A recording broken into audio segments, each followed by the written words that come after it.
Zach a commencé à recevoir des photos de lui-même en train de dormir sur son propre téléphone.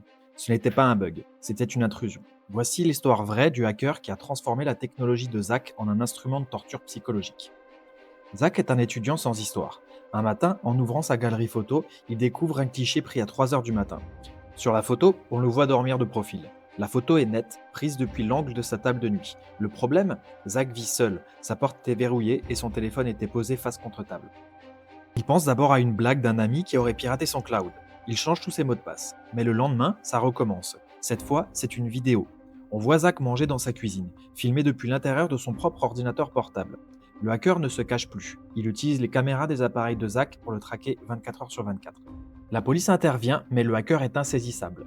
Il commence à envoyer des messages à Zach. J'aime bien ta nouvelle chemise bleue. Zach réalise l'horreur. Le hacker n'est pas à distance.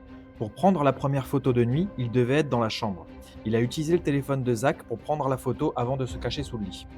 Le hacker a finalement été arrêté. C'était un ancien locataire qui avait gardé un accès aux caméras de sécurité et qui se cachait dans le vide sanitaire de l'appartement pendant la journée. Zach a déménagé le jour même.